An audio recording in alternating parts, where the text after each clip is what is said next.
The final day of the Cheltenham Festival of 2023, and with the drama, thrills and spills of the first 3 days making it a festival to remember, all eyes were set on Gold Cup Day. The Boodles Gold Cup taking centre stage with a vintage lineup of runners, making it one to savour.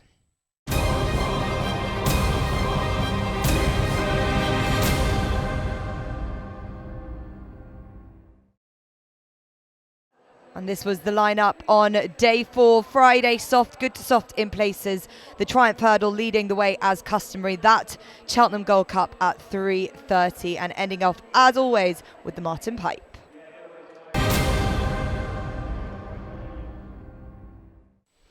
The juveniles lined up as customary for the JCB Triumph Hurdle to start the day, and Willie Mullins saddled 7 of the 14 runners, and it was his Lossiemouth who was the 11-8 favourite. And they're off for the JCB Triumph Hurdle, the first race on Boodles Cheltenham Gold Cup Day, and Blood Destiny is going to take the first with Jupiter du Gite, who predictably is flying off in the early stages. And it's Jupiter du Gite from Blood Destiny in second, Hypotenuse in third.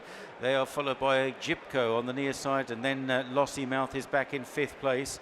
Behind those is Gala Marceau and Gust of Wind on the outside as Jupiter du Gite establishes a 6 or 7 length lead.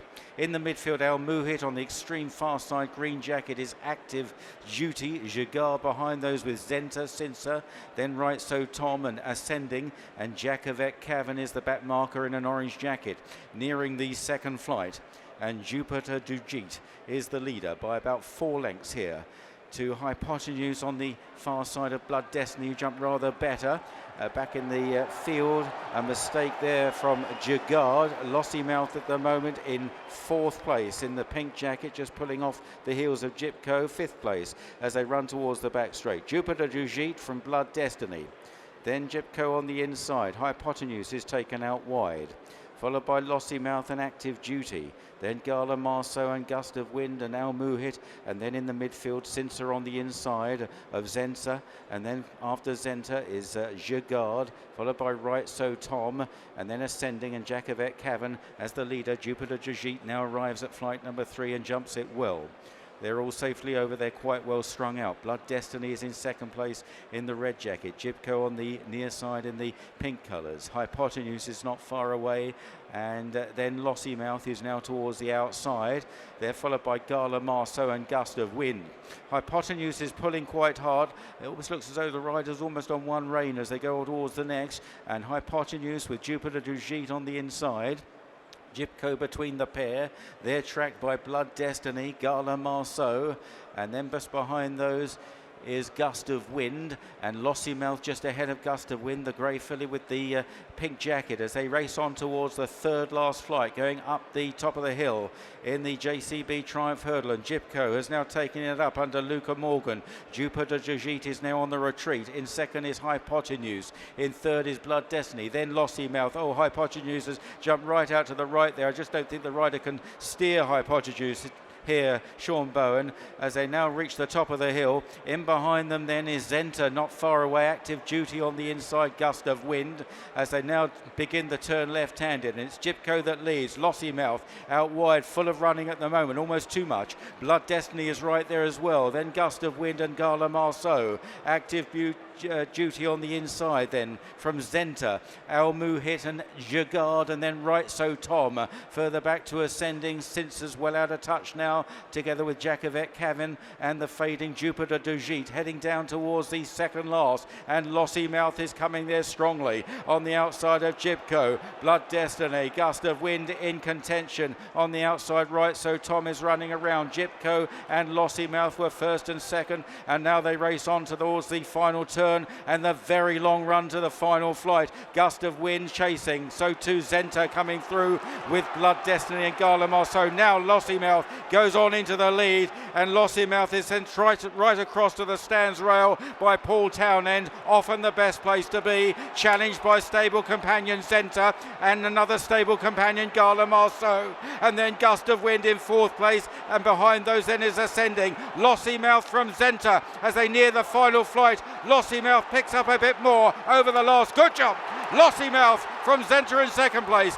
Galopin is back in third and racing up the hill. She's really opening up. It's Lossiemouth by 3 lengths, going up towards the line. Paul Townend pushes her out, and it's another win for Willie Mullins in the Triumph. Galopin in second place. Third was Zenta, 1-2-3 for the Mullins team. Back in fourth was Gust of Wind, a 1-2-3-4.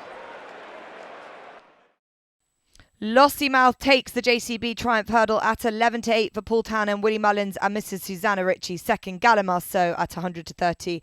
And third was Zenta at 12-1. A splendid 1-2-3-4 for Willie Mullins, the master of Close Sutton, cementing himself as king of the juveniles. But it's the fillies in this year's edition who take home the spoils, taking home 1, 2, 3. But the clear star of them all is Lossiemouth, who tanked her way into this race, where there was a bit of a muddling pace the first half. They went very quick, thanks to the free-going Jupiter de Geet, but the pace slowed halfway through, and Paul Townend had no choice but to get to the lead, and Lossiemouth loved life out in front. A pitch-perfect jump at the last seals the deal, and she stays strongly up the hill from her rival at the Dublin Racing Festival, Galopin. Rich Ritchie is the proud owner, along with his wife Susanna, of Lossiemouth of the JCB Triumph Hurdle. Many congratulations. You were so disheartened and upset by what happened at the Dublin Racing Festival. You knew you still had a filly of great ability. Yes, I remember seeing it afterwards, and I just felt unlucky in the day. I mean, I'm delighted that the one that beat us that day was second, so it sort of franks the form.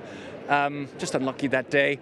But no, she's a lovely, lovely filly, and she's got a lot of scope. She's National Hunt bred. She's a very nice mare. She did really well to cope with all of those circumstances, with the full start, a few of the horses really running off too fast. She was unflappable. I mean, she did get a tank on a little bit too out, but she did really well, very professional. Yeah, Paul said coming down the hill, he said, wow, she wants to crack on, but he held on to her just enough, and he kind of filled her up, and she responded to that sort of pulling back, which is great, which shows some maturity, as you say, and professionalism. And then, yeah, he said when he let her go, it was just brilliant up the hill, and that's great. Yeah, it was a ride of, I think, showed that all of Paul's experience, didn't it? And yes, I think that's very fair, and I'm glad for him, because Willie sort of hammered him the last day, didn't he, after that ride? Which wasn't, for the record, I didn't think that was Paul's fault. I thought the tactics were wrong, so it's Willie's fault, actually. But in his best Jose Mourinho moment, he was looking for somebody else to blame. But I think on the day, Paul was gutted, and it's great to get, sport's about redemption. I've said it before, and it's just wonderful. There's now 5 winners on the week for Willie Mullins. He ran 4 in the Triumph Hurdle, and he got the first 4 home, headed, of course, by the main hope, Lossiemouth. Yes. I bet you didn't know where to look, because there were so many things happening in that race, wasn't there? Yes, especially at the top of the hill. When Paul, the mare just pulled Paul into the race, and I could see Paul thinking, I better not go on, but he didn't want to stop her and disappoint her either. So he just played a fine line with her, letting her gallop but not going on, and all the other ones coming up around her, our own ones and the opposition, and it was hard to watch until she asserted herself turning for home, and then you could see that she was on a great stride going to the last, so that was good. Jumped the last, got on the rail, and I was just hoping that she wouldn't capsize, because Zenta, JP McManus's horse, was coming with a really good run. That just fizzled out, and Galopin got second, so we're very pleased. And Gust of Wind, I think, finished 4th. Yeah, so we have a nice team going forward for next season. You really have, and I thought it was a masterful ride from Paul, showing all of his experience about this course, what the filly's like, and how the race had panned out. It was, considering what happened earlier in the week, and it was very tough on him at the top of the hill, because they just slowed it down in front a little bit, and next thing she just jumped onto the bridle, and you can't do much about it. You can't close them down. You've got to keep them running, but you don't want to play all your cards at that time, so it was very difficult. He did it very well. You were a little critical of Paul at the Dublin Racing Festival, where you felt that you ended up giving him Lossiemouth too hard a race in obvious defeat. You felt you were worried that race might leave a mark on the filly, and it clearly hasn't. Yes, I mean, she's a real good mare. She's got a great temperament. That's the one thing about her. She's a lot of other horses that would be, like if you did that to Galopin or maybe Blood Destiny, they wouldn't recover. But she just goes home. It's just what happened on the day, and she eats up. She's got a great temperament, and that's really going to stand to her in the future. What do you see her as?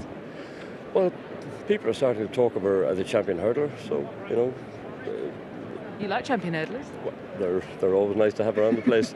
You know, we're looking at Constitution Hill. He's going to be hard to beat, but she'll be only 5 next year. So if she comes back here as an older mare for the champion hurdle, maybe we'll go the mare's hurdle next year. We'll see how she progresses. It's always very hard for 5-year-olds, but I'm not sure too many 5-year-old mares maybe have run in the champion hurdle.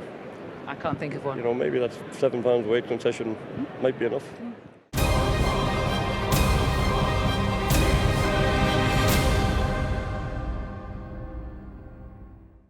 The wide open and fiercely competitive county hurdle came next, and all the money before the off came for the Dan Skelton trained novice Pembroke, who went off at 9-2 from Hunter's Yarn at 11-2. And they're off, and a very clean start this time, and heading towards the first flight with Wonderwall to the fore. Over on the far side, Ganapathy and Anna Bonina is close up as well. And then on the outside is Highway 102 as they race over the first. Orcan Risk is right there as well. As they settle down, Prairie Dancer is right to the fore along with Highway 102, and these two going off quite quickly. Wonderwall third, Anna Bonina, Orcan Risk, and then behind those is Bally Adam, Winter Fog in the green and white jacket from First Street, and Glory and Fortune. In the centre then is Filey Bay in the green and yellow hoops white cap with Highland Charge as they race on towards this second flight now. And Prairie Dancer has shrugged off Highway 102 for the time being. Wonderwall is third, Anna Bonina and Orcan Risk, and then Glory and Fortune, First Street and Ganapathy with on the inside Pinkerton. They're followed then out wide by Winter Fog, wide of Gin Coco and Favour and Ganapathy, and then Milkwood, who's buried in the field, followed by Pembroke towards the outside. Dark blue and maroon jacket Pembroke in the second half of the field. Path de Roux is on the inside, then Sharjah. Also towards the back is Petit Tonnerre, also Hunter's Yarn, Saint Sam under restraint, and Luttrell Lad is the back marker. Into the back straight now, Prairie Dancer by a length and a half to Highway 102 in second. Wonderwall in the noseband is third, and then towards the outside Orcan Risk in the black sleeves. Anna Bonina is close, Bally Adam and Glory and Fortune out wide as they clear that flight of hurdles pretty well grouped together. Pinkerton is up the inside just behind First Street. Then Filey Bay, who'd be in the leading 10 or 12. Pied Piper is in the midfield as well. And then Pembroke towards the outside as they cleared the next. One of them knocked it down, haven't got a clue who it was. And it's Prairie Dancer that leads the way. Then chasing them, Filey Bay right in the centre. Pembroke is towards the outside as they jump the next. Prairie Dancer from Highway 102. Orcan Risk and Anna Bonina in the light blue jacket. Wonderwall. And then on the inside of Bally Adam is Gin Coco. Out wide in a white cap is Glory and Fortune. They're followed by Pinkerton, then Highland Charge and Pied Piper. Pembroke is just towards the outside under Harry Skelton as they move on towards the third last. Back in the field, Favour, also Ganapathy. Saint Sam is making some ground out wide, clearing this one. Winter Fog is well back, so too is Milkwood out the back with Sharjah, and also Hunter's Yarn, and right out the back now is Petit Tonnerre. Reaching the top of the hill in the county, the McCoy Contractors County Handicap Hurdle, and it's Prairie Dancer and Highway 102, and they have been 1 and 2 throughout the contest, chased by Anna Bonina and Orcan Risk, and then Wonderwall on the inside. Glory and Fortune is out wide as they start the descent now towards the second last flight of hurdles. The two leaders have got about a 4 or 5 length break on the field.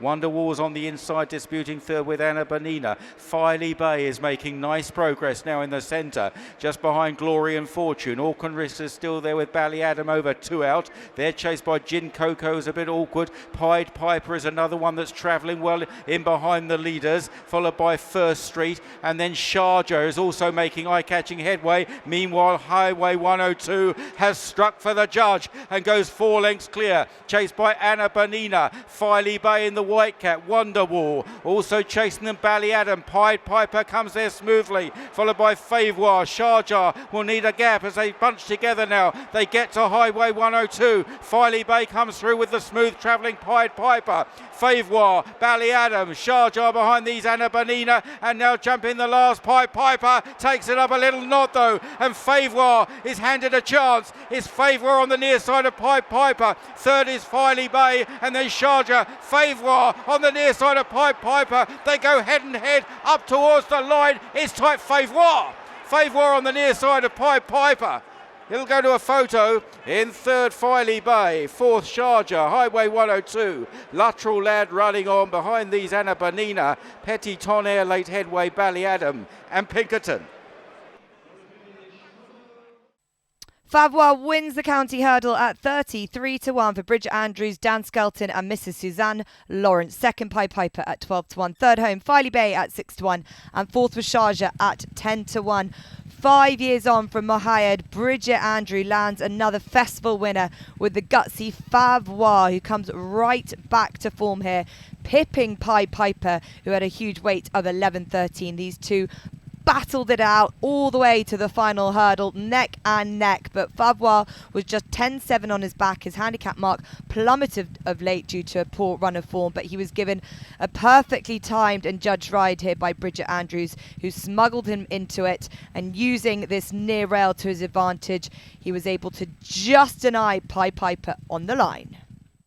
And Bridget Andrews has just received a hug from her husband Harry Skelton. She's done it again on the lesser fancied Skelton trained horse. She has won the county hurdle for a second time on Favouroir. Many congratulations. Talk me through that ride. It looked epic. Thank you.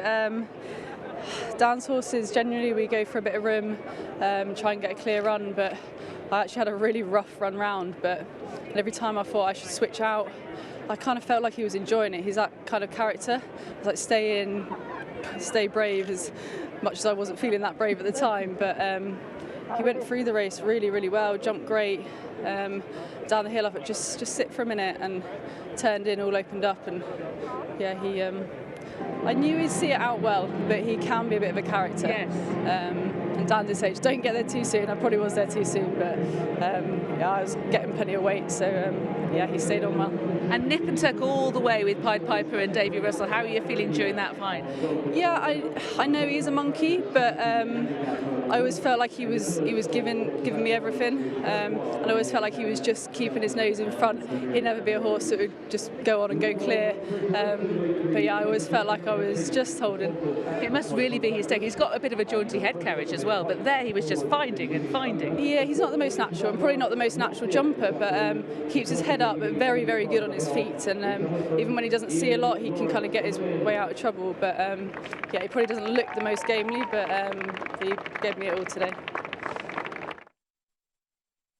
And beforehand, Dan was saying that he thought this horse has a big one in him. I mean, the team is in such fine form this week. Not one, but two of these fiercely competitive handicaps here at Cheltenham. That's amazing. Yeah, Dan seems to be mastering them, doesn't he? But yeah, what a team. We went to the Betfair Hurdle when we hated the ground, and everyone probably just looked at that pulled up last time where he's got no chance. But in our head, we knew that he didn't enjoy it, and we knew he had that in him. So. And you get to write your name again against the peg. Yeah, I always felt so lucky that I had one winner here. There's far superior jockeys that have had no winners here. So to get a second one is pretty special. Well, that was a far superior ride. Well done, Bridget. Thank you very much.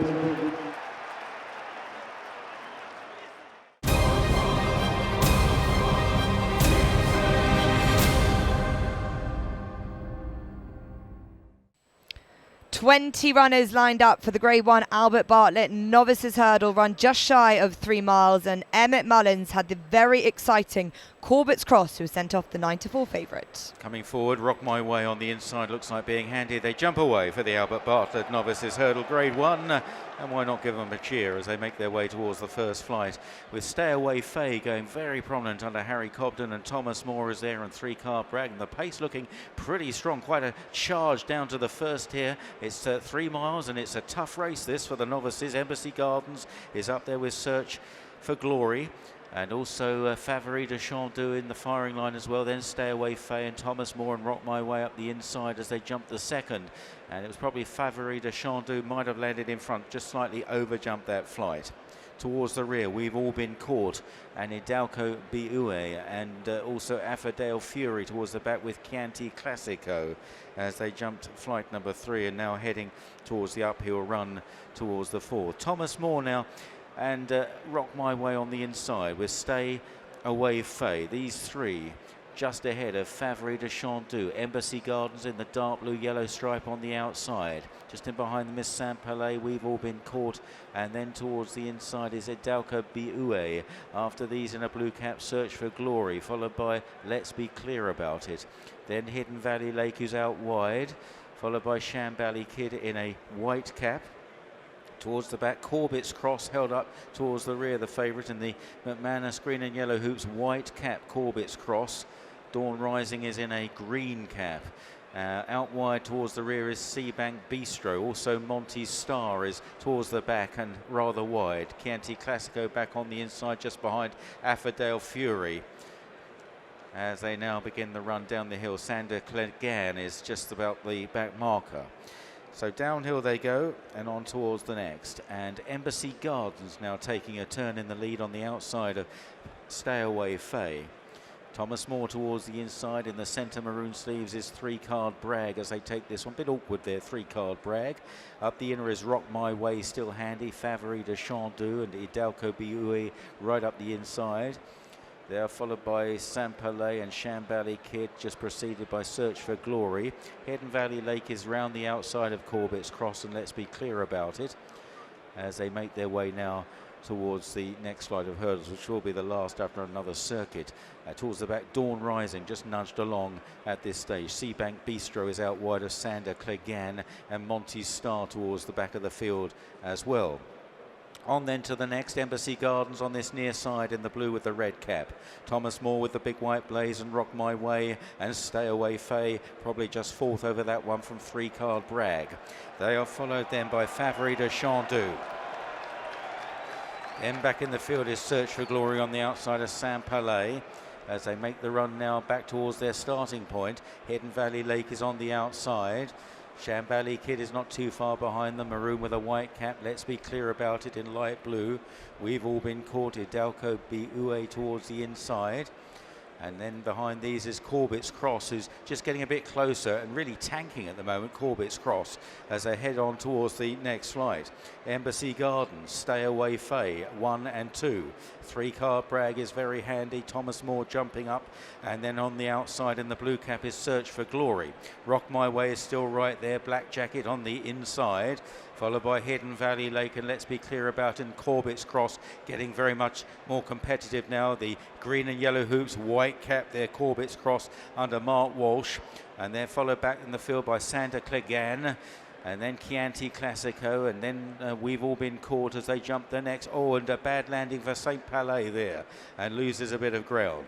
Embassy Gardens, meanwhile, still shows them the way to Stay Away Faye and Thomas More and Rock My Way up the inside. They're followed in the light blue by Let's Be Clear About It. Shambally Kid just behind 3-card Bragg. Corbett's Cross right there with Search for Glory. And then Affordale Fury is improved towards the inside from Chianti Classico, and then Hidden Valley Lake.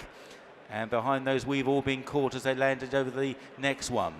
And now heading towards the top of the hill. Sander Clegane is chasing them hard. They're very well grouped together indeed in this Grade 1 Albert Bartlett Novices Hurdle.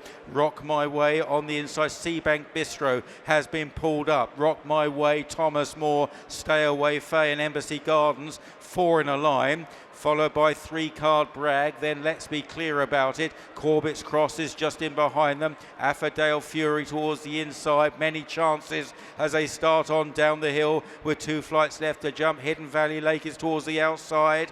And then behind these, Sander Clegane as well. So heading on, scattering the birds as they run down to the second last. Embassy Gardens with 3-card Bragg. Stay Away Faye. Here comes Corbett's Cross towards the outside. Fiddle over. Stay Away Faye possibly just the leader there, Thomas Moore. Then in behind them is Affordale Fury. Rock My Way on the inside. Let's Be Clear About It. Light blue coming through Shambally Kid as they straighten up for the long run to the final flight. Corbett's Cross on the left in that white cap. Let's Be Clear About It. Stay Away Faye. 3-car Bragg. They're followed by Affordale Fury, and Sandor Clegane is staying on from the back of the field. But Corbett's Cross just about coming through to challenge Stay Away Faye now. Stay Away Faye, Paul Nicholls, Harry Cobden. On the near side is Corbett's Cross. Affordale Fury is just third. Then Let's Be Clear About It. Oh, and he ran out of the last.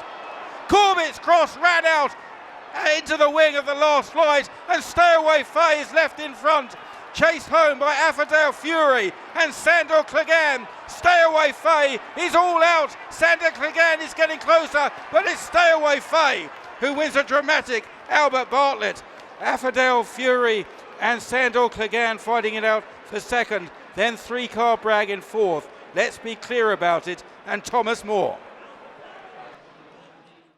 Stay Away Faye wins the Albert Bartlett Novices Hurdle at 18-1 for Harry Cobden, Paul Nicholls, Chris Giles and Dave Stadden. Second, Affordable Fury at 151, and third, Sandor Clegane in at 28-1. Well, what a brilliant front-running ride by Harry Cobden on Stay Away Faye to give his boss Paul Nicholls his first win in the Albert Bartlett Novices Hurdle, and it adds to Stage Star's success in the previous day. And Stay Away Faye, he holds all his challenges at bay. There was a nasty moment before the final hurdle with Corbett's Cross drifting out, and he sends Mark Walsh to the floor.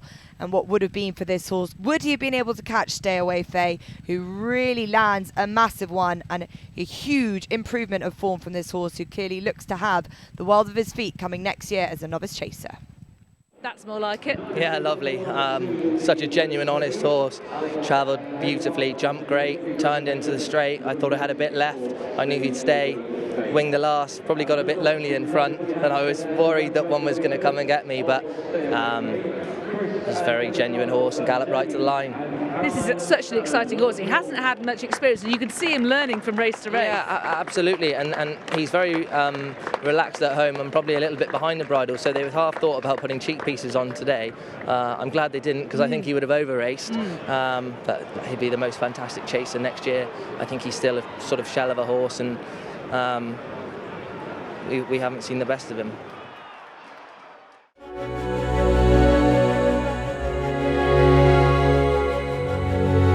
The winning horse is a Goff's horse. Another Irish-bred Cheltenham Festival winner. Contact Irish Thoroughbred Marketing to find yours. It's another Tattersalls National Hunt winner.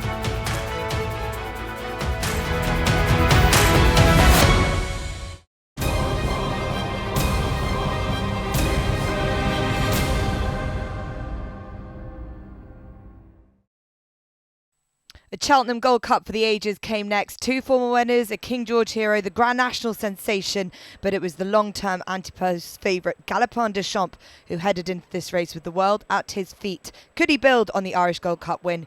He went off at 7-5. And they're off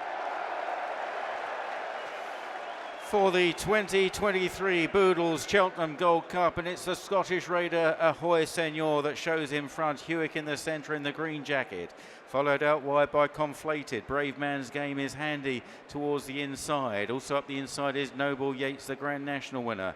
Followed then back in the inside is A Plutard as they jump the second. Protectorat in the centre. Out wide is Sounds Russian, followed by Statler towards the rear of the field. Also towards the rear of the field is Eldorado Allen, and also on the inside Galopin Des Champs is held up just about second or third last, and Royal Pagai is the back marker. Minella Indo also towards the second half of the field as Ahoy Senior goes into a 3 or 4 length lead over Hewick in second place as they run downhill towards the first fence in the back straight.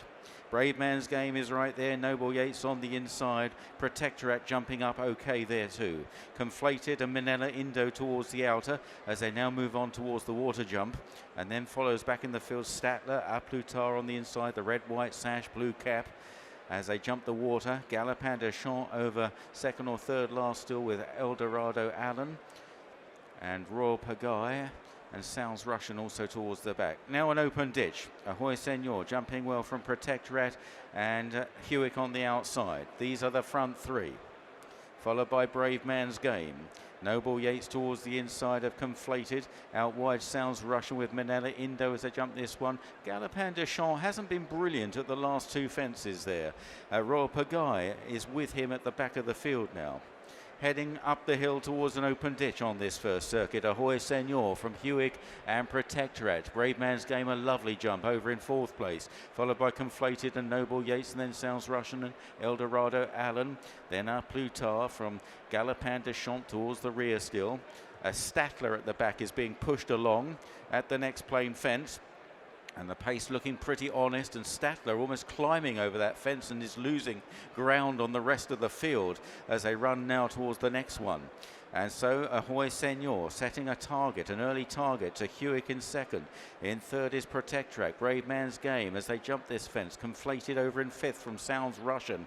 At the back, Manila Indo is also not really travelling at all, the past winner and second last year as they run down the hill, and they're beginning to get on the stretch a little bit here, and it's very early in the race, and it's Ahoy Senor from Hewick.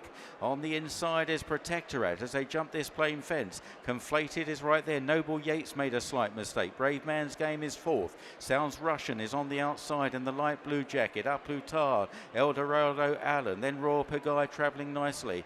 And then Galopin Des Champs, who's now latched onto the back of the main body. Manila Indo is struggling at the moment as they turn into the home straight, but not as badly as Statler, who looks as though he's going to be pulled up. He's tailing off Statler as they move on towards the two plain fences in the home straight. Ahoy Senor and Derek Fox up and over from Hewick and Protectorate. Brave Man's Game in fourth, Conflated in fifth, then Sounds Russian. Noble Yates on the inside of the grey Eldorado Allen. Galopin Des Champs is now off the inside under Paul Townend. Just fiddled over that one as they now race once again in front of the stands. Royal Pagaille on the outside, up Plutard at the back, and Manila Indo struggles on. So Ahoy Senor leads the Boodles Cheltenham Gold Cup field by a length and a half to Hewick on the outside of Protectorate. Brave Man's Game is fourth, followed in fifth by Conflated, then Sounds Russian. On the inside is Noble Yates, on the inside of Eldorado Allen and Royal Pagaille. A Plutard at the back with Galopin Des Champs, and Manila Indo has been pulled up. Down the back straight, Ahoy Senor over, jumping well in the lead from Hewick in second. In third is Protectorate. Brave Man's Game in fourth place. Conflated. Noble Yates behind these. Sounds Russian. And then Royal Pagaille. Galopin Des Champs still towards the back of the field as they jump the water jump. And at the back now is last year's winner, A Plutard. The next is an open ditch. And Ahoy Senor and Hewick still 1 and 2. Protectorate has jumped well on the inside. Brave Man's Game over in fourth place, where he's been pretty much throughout the race. Conflated. Noble Yates, the Grand National winner, coming under pressure at the back. Our Plutard's got plenty to do as they jump this next plain fence. And now on the run uphill, Galopin Des Champs at the moment 2, 4, 6th, 7th, maybe 8th place on the outside. The brown and yellow quarter jacket for the favourite. Onto an open ditch. This is 6 out, and it's Ahoy Senor. He got in down. He's got in too tight. He hit it hard, and he's down, and he's brought down another runner. It might have been Royal Pagaille. I'm not sure, as it's Hewick that's left in front. It's not Royal Pagaille. Hewick from Protectorate. Brave Man's Game over in third, then Conflated. Galopin Des Champs now in fifth place. Eldorado Allen, then Royal Pagaille. A Plutard and Noble Yates really struggling as they reach the top of the hill with 4 fences left to jump. And Hewick is the new leader from Protectorate. Brave Man's Game on the outside, Conflated over in fourth. Galopin Des Champs is getting much closer now in fifth place, and they are clear of Royal Pagaille and Eldorado Allen as they run down the hill towards the third last. And up front, Hewick in the green jacket, Protectorate in the blue cap. Brave Man's Game on the outside. Conflated, and Galopin Des Champs went through the top of that fence, tried to take it with him. then Royal Pagay and Eldorado Allen. They run round the final turn with 2 fences left to jump. Hewick on the inside of Protectorate. Brave Man's Game coming there, conflated on the inside, and Galopin Des Champs, despite that mistake, he's now pulled out for a run and looks a big danger. They run down to the second last. Protectorate, Brave Man's Game, and now joining in is Galopin Des Champs. A lovely jump from Brave Man's Game. Hewick is down. Brave Man's Game, Galopin Des Champs, these two galloping on together. There's nothing between them as they range down to the final fence. Brave Man's Game and Galopin Des Champs, but Galopin Des Champs landed running and he's away as they race up the hill. He goes a length clear, 2 lengths clear now of Brave Man's Game, who can't get near him. And here's a new chasing star, a steeple chasing star, is Galopin Des Champs, who gallops to glory in the Gold Cup. In second, Brave Man's Game, conflated in third. Tight for fourth on the outside, Noble Yates staying on the outside of Protectorate, then Royal Pagay and Eldorado Allen. Galopin Des Champs is the Gold Cup hero, wins at 7-5 for Paul Town and Willie Mullins, and Mrs. Audrey Turley second. Brave Man's Game at 6-1, third home completed at 22-1. It had all the makings to be one of the best Gold Cups we've seen for a long time, and it did not disappoint. It had the drama, but it ultimately had the class horses coming to the fore, and a breathtaking performance from Galopin Des Champs, who was given a world-class ride by Paul Townend, who took the brave route by holding his horse up. And although he wasn't foot perfect at his early fences, he came into the second part of the race full of running, his jumping improving as the race unfolded. There was midway drama, including the long-time leader, Ahoy Seigneur, who brought down Sounds Russian, impeded last year's winner A Plutard, who was quickly pulled up. Hewick was also having a brilliant spin before falling 2 out. They all got away fine, but the jumping displays of Brave Man's Game and Galopin Des Champs was something to behold. Both horses neck and neck at the last, but Galopin Des Champs showed a new gear to come up the hill and win going away.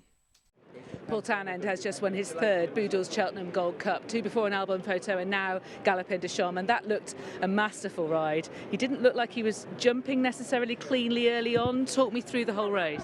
It was a lot to go through, to be honest. It was messy for me. I didn't get a clean passage early, and he just started jumping in the air a little bit, but when I got a bit of room on him, in fairness to him, he came back into a rhythm with me and was very, very brave. I think he got me out of a fair hole, to be honest. I was a lot further back than I wanted to be, but it was just the ride I had to give him then. What happened? Just horses sort of shuffling you back? Just that, you know, there's so little fresh ground, everyone wanted to be in it. The start was very messy. I think we didn't get the rub of the green at the start, and that kind of put us on the back foot. But, you know, when they have that little bit of ground, no one wants to be out off it. So, no, he was good. He was good and brave. And when he started making progress, this was the point, presumably, that you were in that rhythm and that you felt that he was back on it. Yeah, definitely. And we missed one of the fences coming down off the hill. When I needed him, he just missed it. And I thought that was going to put me in the back foot a bit again, but no, straight back on the bridle for me. And you know, he doesn't know. I don't think the horse understands how good he is, to be honest. And then you had Brave Man's Game in your sights. Give me your thoughts over the final 2 fences. Yeah, I was happy that when I seen them coming off it, I was going at that stage. I was going to be the last one to arrive. And yeah, I was happy when I grabbed hold and gave him a slap that he picked up for me again, good stride at the last, and galloped all the way up the hill and out through the line. There was no doubt of his stamina anyway. I didn't doubt his stamina, but I know many people did. He stayed on very, very strongly. The contrast from 12 months ago, I mean, the heartbreak when he had the turners all over well and then he just got his feet in a muddle in the last. He's changed as a horse. The team have made him curb his enthusiasm. He's not as exuberant, but he keeps his zest. I mean, is that the key to him? He still has the ability, that's for sure. No, he's matured, he's grown up. It's like us all, a bit older, a bit wiser, and no, you couldn't knock him front. He's doing now.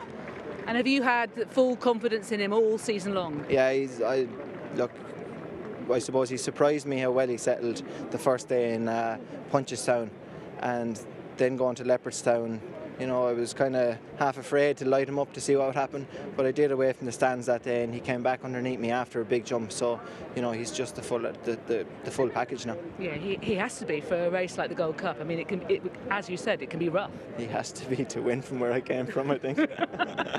And now you've won 3 Gold Cups. There's only one person who's won more Gold Cups than you. That's the great Pat Taff. And this fella is coming back in 12 months' time, and he's going to be coming back as a brilliant champion. How does that sound to you? Yeah, it's good. We'll enjoy this anyway. But no, he's a fresh horse, and yeah, we'll take this one in first. I never got to talk to you after Lossiemouth.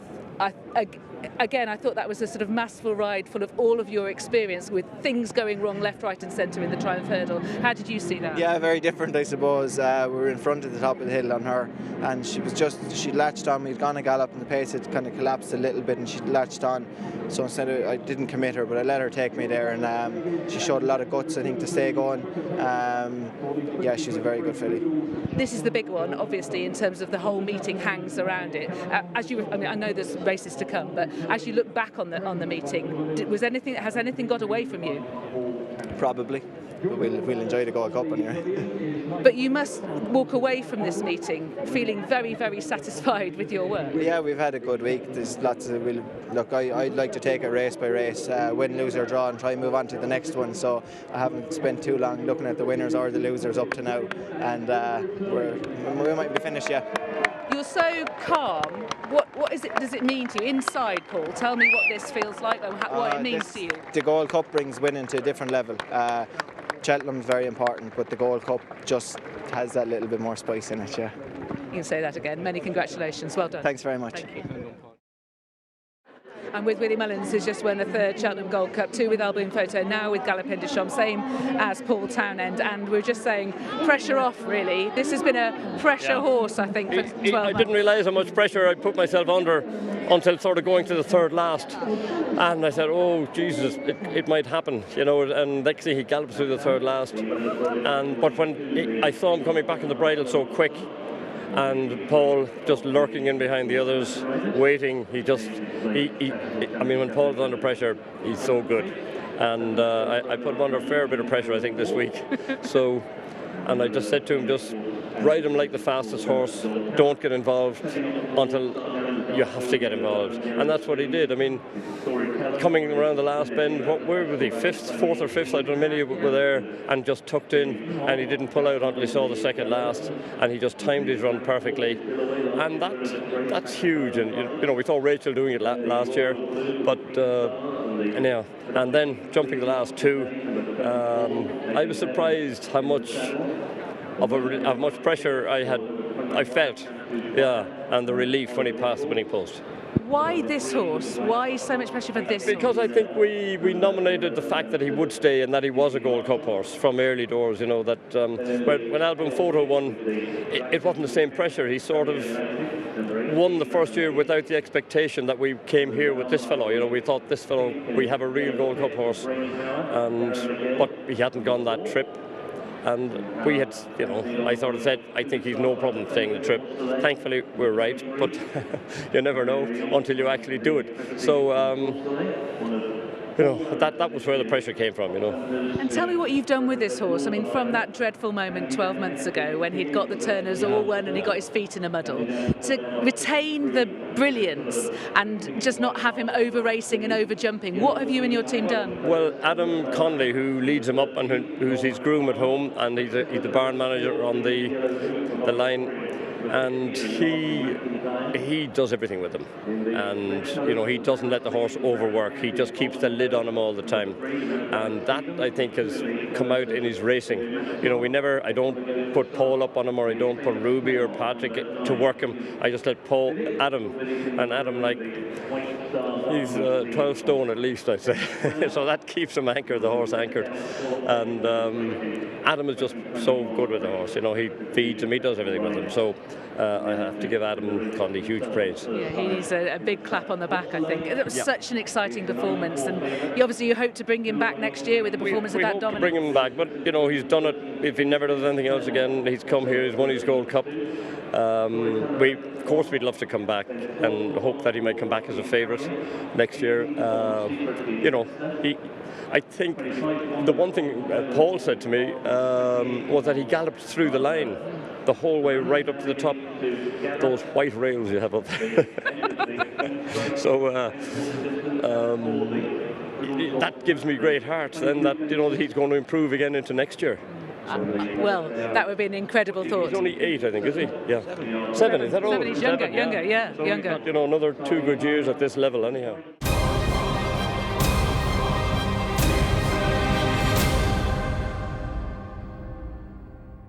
"23 runners lined up for the fiercely competitive St James's Place Festival Challenge Cup Open Hunters Chase, and Vorsoleil was hoping to give his trainer David Christie redemption in this race. The flag is raised, walking in, and they're off for the St James's Place Festival Challenge Open Hunters Chase, going towards the first of the 22 fencers, and it is Go-Go Geronimo in the centre who leads, with Rocky's Howyer, who is also right up there, and over on the inside as they cross over the first was Moratorium, and we have one down at the first fence.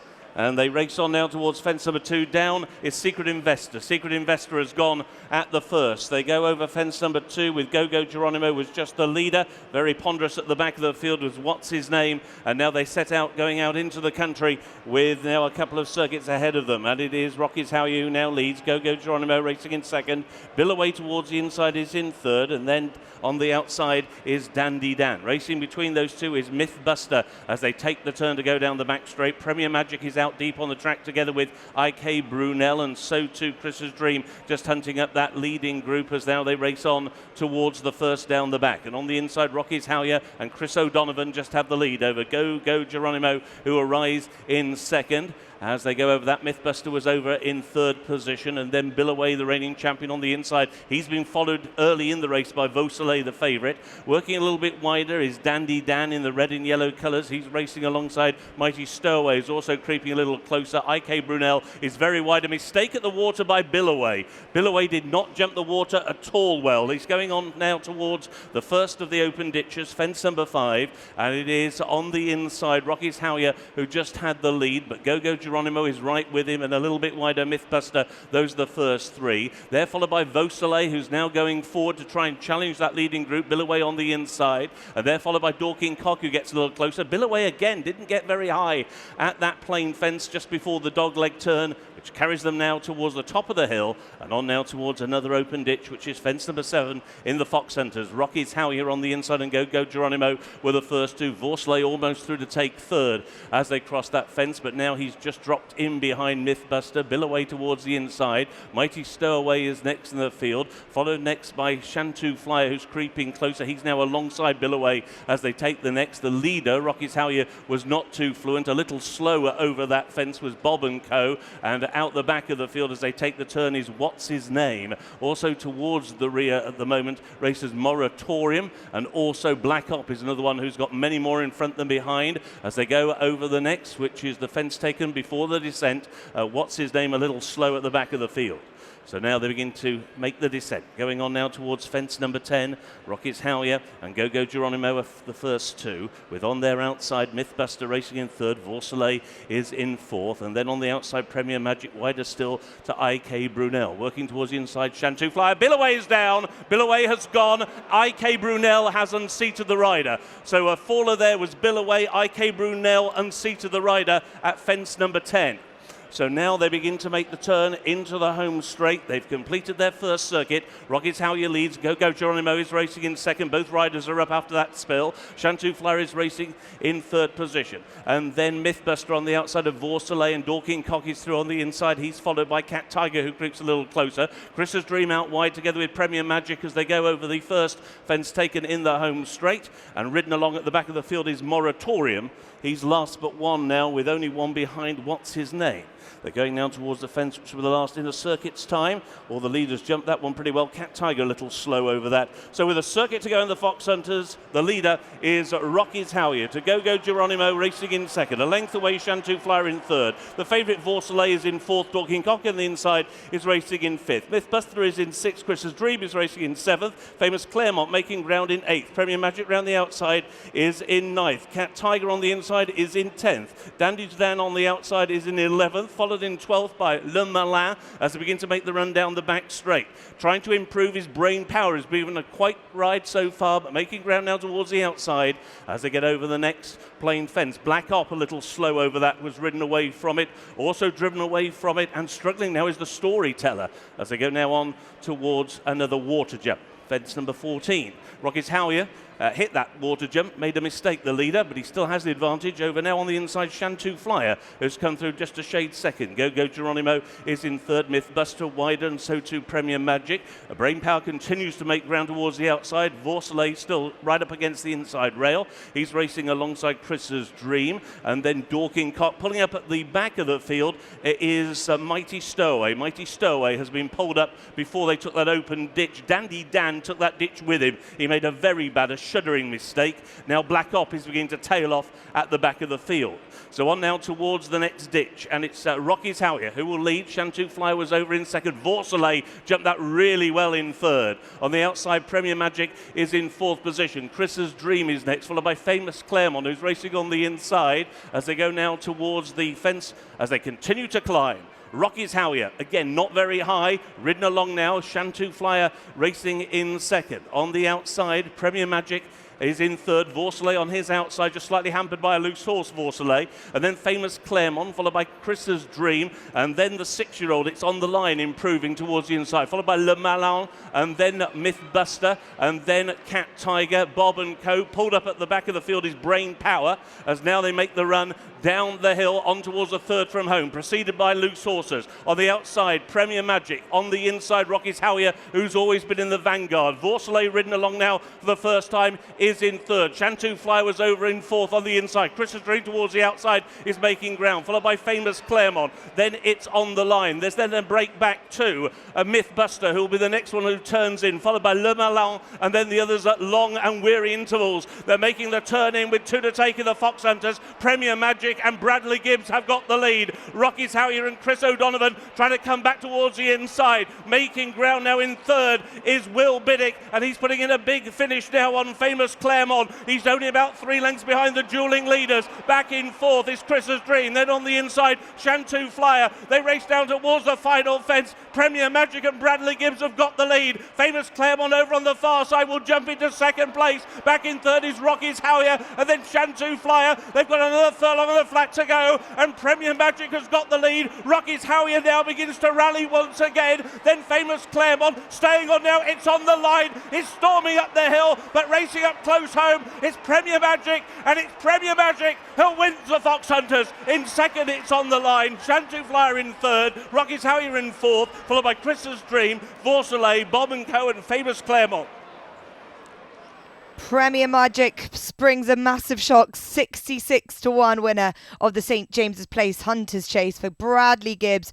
His trainer and jockey and owner Julian Sheriff returns at such a big prize from It's on the Line and Shantou Fly, and it's a fabulous training performance from Bradley Gibbs, who returns to the scene of where Premier Magic pulled up in this race last year, records a remarkable victory, looking really at home, this time with the cheap pieces on from last year where he pulled up and ultimately was just not the horse that we saw here this afternoon. He's had 2 good spins in point-to-point tracks this year, and he came here in fine form indeed. And he jumped for fun out in front, ridden full of confidence, plenty of loose horses, causing drama all the way round, but it did not stop Premier Magic getting there from the very late surge of It's on the Line, who ran with a lot of credit. And well done to Shantou Flyer and Olive Nichols. Her first ride at the Cheltenham Festival is a third.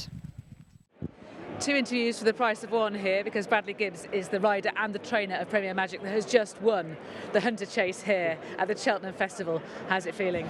Unbelievable. It just doesn't happen to people like me, you know. I'm in a small little village in Wales and probably used to train 4 or 5 horses, and now we've built it up, and thank God we landed on one like this. A good friend of mine from Ireland, Jimmy Kelly, he buys all my horses for me, and he bought this horse for us 4 or 5 years ago. We paid $5,000 for him, and Jimmy said this is the right one. He said he'll take you places, and God, he was right. He's a good judge. He is a very good judge. I've had plenty of nice horses off him. And this horse is prolific, isn't he? He does really well in points. Yeah, he does, and to be honest, I brought him here last year. He was off the back of 2 wins last year, and I brought him here, and I couldn't see him being out the first 4.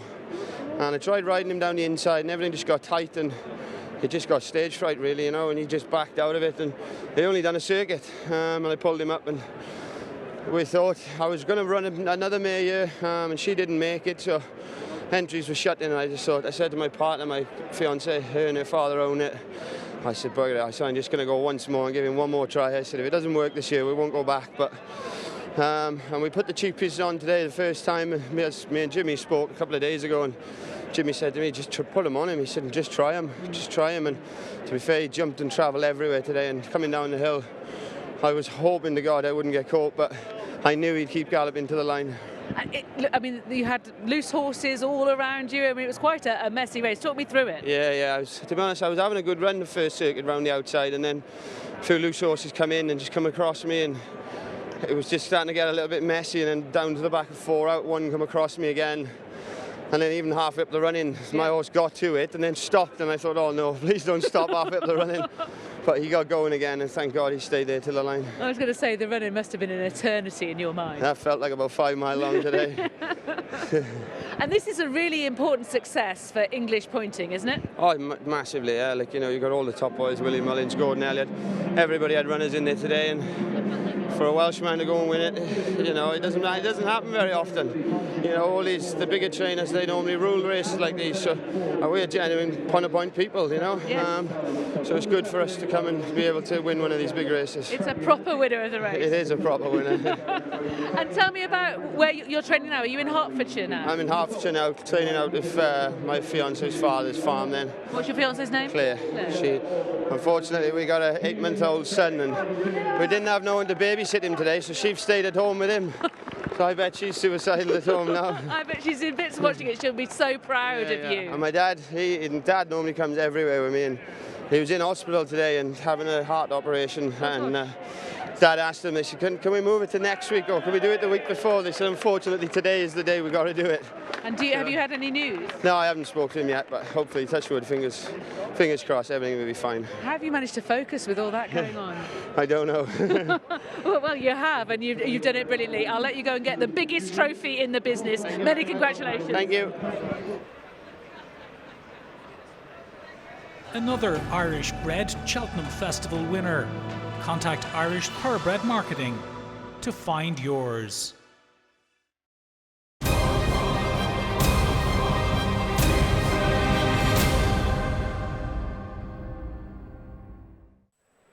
The Mrs. Paddy Power Mares Chase came next, the Grade 2, and Allegory Devassi unbeaten over the bigger obstacles. This big mare, could she outclass Impervious? She went off the 13-8 favourite. And they're off. And Magic Days has planted. She's refusing to jump off with the others. Magic Days has refused to race. So this is the Mrs. Paddy Power Mares Chase, Grade 2. And Magic Days already out of the contest, having refused to race. They go towards fence number 2. Pink Legend, last year's runner-up, towards the outside of last year's winner, Ellie May, with on the inside Dulcita. Ellie May was just jumped into by the other JP McManus-owned horse, Impervious, as they crossed over that second fence. Over the downhill section of the course, and now on towards fence number 3. Pink Legend has the lead in the hands of Charlie Deutsch. A very bad mistake by Riviere d'Etel. Hit that fence very hard. Jordan Gainford had to sit tight on the second of the greys, with only Jeremy's Flame behind, and now they have a long run down the hill before they encounter fence number 4 taken in the home straight. So it's Pink Legend who has got the lead to Zambella, racing in second. The two Brits, first and second at the moment. Racing in third is Ellie May. Then Dulcita to the inside rail of Impervious as they made the turn in. Allegory Devassi out quite wide. The very pale pink colour sported by Paul Townend. Then on that one's inside, Riviere d'Etel as they go over the first fence taken in the home straight. The back marker was Jeremy's Flame. On now towards the second plain fence on this line. Pink Legend leads the way to Zambella, and Ellie May a little bit wider as they get over that. Dulcita, the red colours on the inside of Impervious, followed by Allegory Devassi, and then she's followed just a half length away by Riviere d'Etel, and a length and a half back to Jeremy's Flame.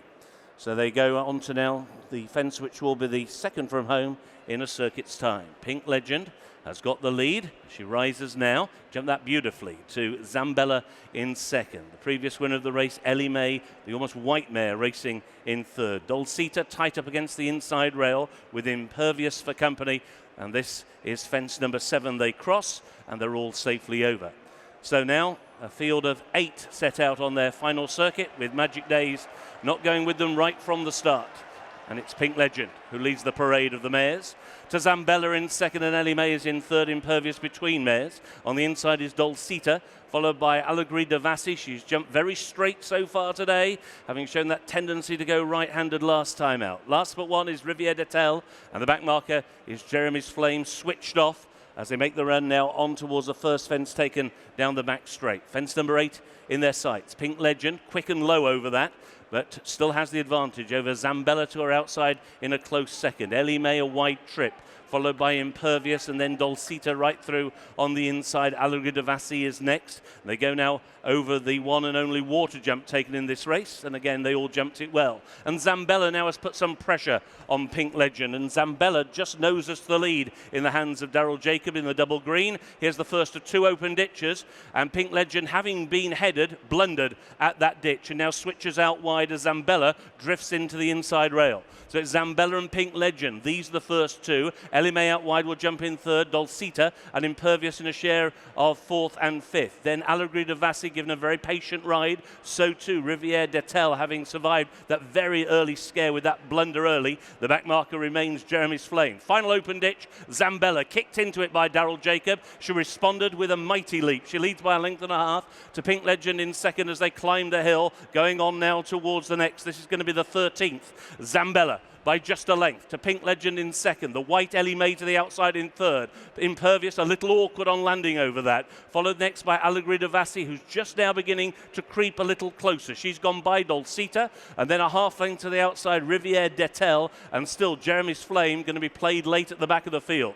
They're going now towards the 4th from home, and Zambella just jinked out a little bit right-handed over that, but she still has the lead. And now they begin to make the run down the hill. In the Grade 2, Mrs. Paddy Power Mare's Chase, Zambella has the lead to Pink Legend in second. And now Impervious begins to make ground in third. Ellie May is out wide as they cross over the 3rd from home. They're queuing up with Pink Legend taking the lead. And down there is Riviere de Tel. Riviere de Tel fell at the 3rd from home. Hampered Dolcita, who may well have been beaten at the time. They're now beginning to make the turn back towards home. Just a quarter of a mile to go and 2 more plain fences to take. Charlie Deutsch on last year's runner-up Pink Legend still have the lead. Impervious, however, is taking dead aim towards the outside in the hands of a motionless Brian Hayes. Now also staying on, Paul Townend aboard, Allegri Devassi and Impervious. These 2 now are going to battle it out as they race down towards the 17th and final fence. Impervious over on the far side, a slender lead, but a big jump on the outside by Allegri Devassi. She was straight and true, and she took the lead. Impervious, however, is battling back tenaciously to the inside rail. Impervious will not hear of defeat. She's now a perfect 4 out of 4 over fences, and Impervious is the champion mare. In second came Allegri Devassi, in third Pink Legend, and in 4th Zambella. Impervious lands the Mrs. Paddy Power Mare's Chase at 15-8 for Brian Hayes, Cole Murphy and JP McManus. Second, Allegri Devassi at 13-8, and Pink Legend was third at 33-1. Well, these 2 mares fought it out. They both jumped very well throughout, but you can see the size of Allegri Devassi in the Susanna Rich colours. She was towering over her biggest rival here, Impervious, and it looked at one point that Allegri Devassi was going to go away from Impervious, but to the winner's credit, she toughed it out. She got headed. Allegri Devassi definitely went past her at one point, but Impervious does not know when to go down. She fought and fought all the way to the line to come back and give Brian Hayes a massive success, his first Cheltenham Festival winner. Brian Hayes has just won the Mrs. Paddy Power Mare's Chase on Impervious, and he's just silenced the doubters with Impervious here.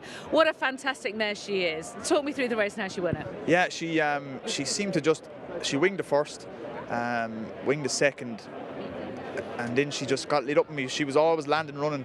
So thankfully, Daryl Jacob was keeping them busy up on the front end, and I just about had a lid on her. Just about. Might have looked better than I felt, but I thought I just had a lid on her. Any slower and we'd have been going forward even more. So she's very quick. she's pace, but she stays really well as well. So Yes. you know, usually they have one or the other, but she seems to have both. And she jumps really well. Yeah, she's brilliant. Like, a testament to that would be the way she went down to the like all along over the last. She was winging it, going long and winning a race near the last. But today she had to go right into the bottom of it, be really clever, and she was up with the two front feet, and Paul passed her in. Pure guts and one way to the line again. I was going to say, so it was neat, wasn't it? And then Allegori Devassi got away from you, but she's so gritty, her head carriage. Tough. Yeah, she puts her head down, her ears back, and she just wants it. Like, you know, I must say, Colin Murphy is just. There's a man to get one ready for Cheltenham. It's him. I think he's he has been here and he's done it, and he just. I actually was down there last week and I saw him doing a piece of work on her. He just rides her. Right. Jimmy O'Rourke schools her. I never really do much with her actually. I don't know any of her. It's right on the ray. I get that. But yeah, Jimmy O'Rourke schools her. Colin rides her every day, and they were doing a piece of work around the circle there last week, and Colin done an extra lap on her. Couldn't pull her up. You know, and I was looking out from the hill and I was like, she is flying. You know, without saying it, I was smiling. Yeah. You clearly love this mare. Yeah, she's a class act. I think I've won 5 on her now, and yeah, winner in Cheltenham on her, so she means a lot to me now. Yeah, absolutely. And you trust her, don't you? You've had to throw her at a fence a couple of times, hasn't she? Yeah. She just reaches. She's got that scope and she can do it. Yeah, she has scope and power, and she commits to it. And Colin has done the world of schooling with her. He turned the fences. He's proper national hunt birch fences at home, and he was painting them all white. They're all white. Everything was done to perfection, and it told. You know, she needed every jump she got. Yeah, absolutely. And so you mentioned your first Cheltenham Festival winner. You've had a winner previously here in November, but this is different. This is different grade. Yeah, it's the festival. Everyone wants to get a winner here. You know, a lot of lads inside are disappointed with their weekend. I got one, so it's amazing. Well, many congratulations. It was really great stuff. I was really pleased to see her win. Well done. Thanks a minute. Thank you. Colin Murphy is the brilliant trainer of Impervious, who has just won the Mrs. Paddy Power Mares Chase. Many congratulations. I mean, she's clearly the apple of your eye. I've been listening to all of your interviews about her all season, and now she's a Cheltenham Festival winner. How's it feeling? Fantastic. You know, it's nice she's gone and done it. You know, there was plenty of questions she had to answer. You know, and in fairness, she's done it. You know, she's a tough lady. You know, and she keeps answering every question we ask her. And when you were watching the race, what were you thinking? I was happy most of the way, you know. I suppose Willie's horse was the unknown, really, you know. It depended how good she was, you know. And after the last, she looked like she was going to go on about her race, you know. But yeah, lucky enough with enough time to get back. And our lady, she's tough and she says that well. She's got great heart and great grit, and she needed that because she didn't get away from the final fence as quickly as Allegori Devassi did, but she just put her head down and battled. Did you expect that from her? Yeah, no, there was never. She was always a gutsy type in that sense, you know. The same the last couple of races, she always had to put the head down, and she does. She tries very hard for you. So yeah, you know, it's like I said, you know, it's just a case of how good Willie's mare was, you know. Yours is better. Absolutely, you know. So yeah, I know she's definitely going the right way. She's improved with every run, you know. So it's she's one to look forward to. What plans do you have for her? No, this was the plan. So I don't, you know, with all the festivals coming up, so we'll see how she is after and so on. I'd imagine she'll get an entry in a few of them, and we'll see where we go with her. And what trip might ultimately you want to run her over? I'd say, you know, she's good over. I'd say you could run her over any trip. You know, I'd have no problem stepping her back, or equally you could go out and trip, but at the same time, you know, she's 2.5. I'd say now is probably the trip for her at the moment. You know. Brian was just saying that you ride her at home. You're the one that sort of, you know, takes close care of her. Yeah, I know. There's a big team at home as well. You know, and in fairness, there's a lot of people involved with her. You know, only for Jimmy O'Rourke, who, you know, she's a handful. You know, he got this filly going. So no, there's a lot of people at home now that I'm very grateful to. This is your 5th Cheltenham Festival winner. What does it mean to you? Yeah, sure. It's here. This is the place you want to be winning. You know, you get a little taste of it here, and you do want more. And this is the big stage that you want to be on. Yeah. You've won a Supreme and a Champion Hurdle with Brave Inca. You've won a Queen Mother's Champion Chase with Big Zeb, haven't you? And what's the other one? The other one I should know. Empire of Dirt, of course, back in 2016. Absolutely. It's like I said, we're just so fortunate to get nice horses, and you can't do it without a nice horse. So yes, if we have the goods, thank God we can deliver it. Yeah. Jay Mangan was saying immediately after the race that the head carriage of your horse Impervious reminded her of the head carriage of Brave Inca. Do you see similarities into the terrier likeness? They tried, they just try so hard for you, she's just one of those, she'd gallop through a wall for you if you asked her. So, and it's half the battle. She's a great mind, and it's fantastic to have her. She's a delightful horse to watch. Many congratulations, and thank you for coming out and having a chat with me. Thank you. Thank you. Thank you. Another Irish-bred Cheltenham Festival winner. Contact Irish Thoroughbred Marketing to find yours. It's another Tattersall's National Hunt winner.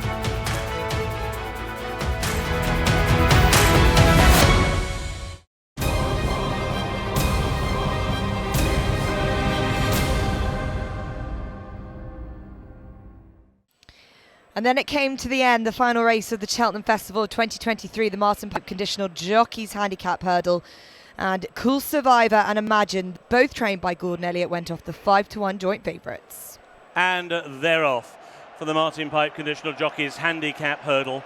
And towards the inside, Buddy One was away alertly, so too west of the bridge. Out wider is Haxo as they go over the first flight of hurdles. They're all safely over. They'll take 10 flights in all. So it's Haxo who's been taken on by west of the bridge, and towards the outside is Hollow Sound. Those are the first three. Buddy One jumped that flight in fourth position. At the back of the field, the mare, C'est La Vie, made a mistake, and she is last as now they make the downhill sweep towards the home straight.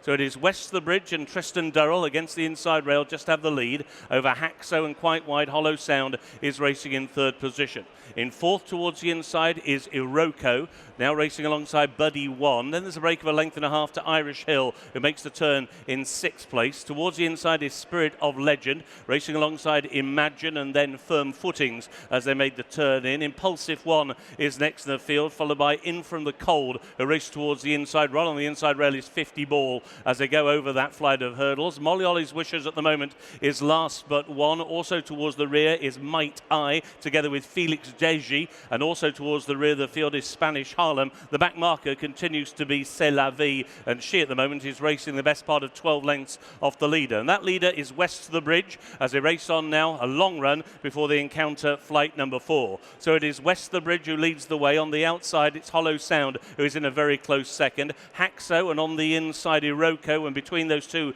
Buddy One. They're then followed towards the inside by Spirit of Legend. Out wide then the green colours of Impulsive One, who races alongside Firm Footings. 50 Ball right through on the inside with No Ordinary Joe as they rise now at flight number 4, and Hollow Sound was the leader. Haxo made a mistake, ridden away from that flight of hurdles of Spanish Harlem. So they have a circuit to go in the Martin Pipe, and it's Hollow Sound moving up around the outside of west of the bridge in second. Towards the inside rail, Iroko is just in third. Buddy One out wide is in fourth, and then Irish Hill has now taken fifth position. Imagine is now in sixth, with Haxo towards the outside in seventh. To the inside, Spirit of Legend is racing in eighth as they make the run slightly downhill. Firm Footings is next in the field. He's racing alongside 50 Ball and No Ordinary Joe, and they're then being hunted up by Mark of Gold, who's racing in midfield. He's racing just in front of Felix Deji, who tries to make a bit of ground as they make the first jump down the back straight. Very slow over that last but one was Spanish Harlem, and ridden along at the back of the field is C'est La Vie. Might I is also still towards the rear of the field, together with Molly Ollie's Wishes. In From the Cold has also just been shuffled back as they go over the second flight, taken down the back straight. And it is out in front Hollow Sound, who leads the way to west of the bridge in second. Buddy One is right up there, together with Irish Hill, who's a little bit wider. He's the first of the greys. Then towards the inside, Iroko, who's then being followed by Spirit Legend. And then towards the outside is Haxo, who's alongside Firm Footings and Cool Survivor. Then after these Felix Desgy, who's been followed by Au Fleuron, who's around the outside. 50 Ball has been shuffled back now as they make the run towards the flight on the top of the hill. Impulsive One has now been relegated to last. Hollow Sound will lead them as they rise at the third from home to West the Bridge, who jumped it big in second position. Buddy One to the outside is in third. Iroko to the inside is in a share of fourth with Irish Hill. And then Imagine, who's followed in the same ownership by Firm Footings, and also in that mix is Cool Survivor as they now begin to make the descent. No Ordinary Joe also just hunting up that leading group. Haxo is off the bit and being ridden. Might I now begins to make a little bit of ground from the rear of the field. So too in from the Cold, who is passing one or two. Mark of Gold is then being ridden. Now Molly Ollie's Wishes, another one who begins to make a move and is still travelling well. And also C'est La Vie, a long way behind early, is picking up, totally tailed off, is Impulsive One. They're racing now onto the wings of the second from home. West the Bridge on the inside of Buddy One. These are the first two. Irish Hill will rise in third position. Firm Footings towards the outside. A bad mistake by Felix Desgy. And now they've just got one more flight of hurdles to take, but still 3 furlongs to go in the Martin Pipe. And it is now Buddy One who claims the lead over Irish Hill, who is the grey. Firm Footings towards the inside is Iroko, who has every chance. He's been followed into the race by Imagine, who's also with every chance. No Ordinary Joe towards the near side. Might I is going to try and grab this near side rail. Just in behind them, picking up his Mark of Gold. Then Molly Ollie's Wishes. They've still got a quarter of a mile to go, and it's Buddy One taken on by No Ordinary Joe on the near side. Iroko on the far side is back in third. Imagine is in fourth, and then Might I, followed by Firm Footings. Here's the final flight. No Ordinary Joe on the near side emerges with the lead. Now drifting to the far side is Buddy One, still trying to stay on Iroko, followed by Might I. They've got 150 yards to go. No Ordinary Joe. Iroko, however, between horses is rallying and racing up towards the line. It is Iroko who has taken the Martin Pipe. Tight for second, Buddy One and No Ordinary Joe. Imagine Might I, followed home by Mark of Gold and Firm Footings. Iroko lands the Martin Pipe Conditional Jockeys Handicap Hurdle for Aidan Kelly, Ollie Greenall and Josh Guerrero, and a double on the card to end the day for JP McManus, who returns at 6-1, and all credit to the man on board. Aidan Kelly, his first time here at the Cheltenham Festival. He had a big ride on Salvador Ziggy to finish second, and he goes one better here with Iroko, who he has to keep concentrated throughout. There are points in during the race where you thought, was he responding to pressure, but he certainly was. He clearly stays all day. At the last hurdle, Buddy One and No Ordinary Joe were running massive races, but down the centre of the track you can see the white cap of Iroko stays on really strongly to give Ollie Greenall and Josh Guerrero, this new training partnership, their first winner at the Cheltenham Festival. They only sent one runner to Prestbury Park this week, and they end on a high. Yeah, Josh Guerrero just legging it to go and get this horse, and I will let you go, but I want your reaction to that. You're a Cheltenham Festival winning trainer. Well done. Unbelievable. Just what a tough horse. He didn't look like he was going to win turning in. He's just so tough, stays forever, and he just galloped and galloped and galloped. He'll be a lovely horse over 3 miles next year, going with fences. Amazing.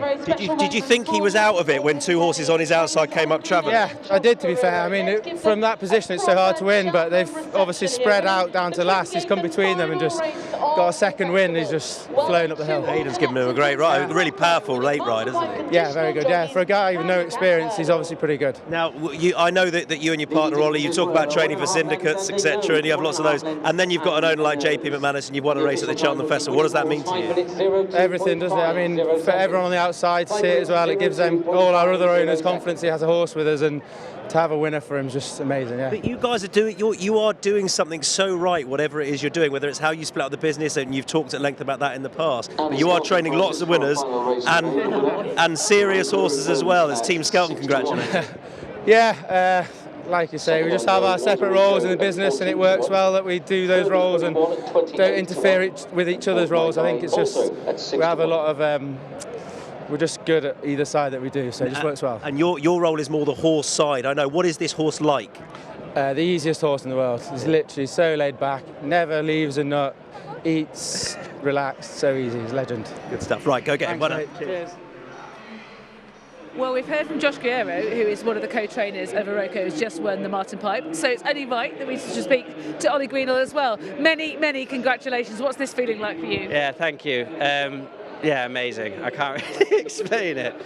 It's sort of, we've been here with a couple of little chances, and you sort of in your head you think, yeah, you know, they've got this might go right. But so today I was sort of quite, you know, realistic, thinking, you know, he probably wants further. You know, it might not happen for him. Competitive race, improving horses coming from Ireland, but he came off the bridle early enough, and he jumped well under pressure and just kept finding, and just couldn't be happier, really. And Aidan Kelly gave him a very mature ride as well. Yeah, we didn't know much about the jockey. Mr. McManus asked if he could ride. He'd ridden a big winner for them in Ireland, and yeah, he was very calm beforehand, and he rode him exactly as we wanted, and yeah, it was perfect. It's his first time at Cheltenham this week, second in the attempts, a winner for you. He's obviously a nice young talent, isn't he? Yeah. No, I'll rewatch it. I can't say I was... Look, it was quite blurry at the time, but yeah, I mean, I sort of, coming down the hill, thought fourth or fifth was going to be our best, and then when he jumped the last and he put his head down and motored up, it was pretty special. Where did you watch it? I was on the front on the grass, with Josh, and yeah, it was unbelievable. Did you make a spectacle of yourself, the two of you? No. Oh no, you should do. Yeah, he ran off. Yeah, no, I was just quite like thinking this hasn't really happened. Having won here as a jockey, it's such a different feeling. Yes. It's having, you just know the horse, you put so much into it, and you just, when it comes off, it's a lot more special. Yeah. So contrast the two feelings then, as trainer, as jockey, and sort of, you know, what would be the key difference? Well, as jockey, you're hoping. I mean, I was 33-1, so I probably wasn't, you know, getting worked up. You just hope you don't get it wrong, jump every fence, hopefully be in the right position, and you know, you win. And it was amazing. You know, I got my car, drove home. Whereas this, you're thinking this is your end goal. We've been thinking about this probably since he came in July. Yes. I mean, you know, you hope he's going to go and win, and then win his handicap, to then maybe be good enough. But it's a dream. And then the weeks leading up, you hope he's not going to get a knock, or you hope you know, just everything. And then this morning, you feel his legs, and he's okay. You see him go on the lorry, and he's off, and he's gone. And I don't fancy the life of the trainer. The way you were describing it, it'd just be too much stress. Yeah, no, I've probably gone into a bit too much, but for Cheltenham, no, you haven't. Yeah.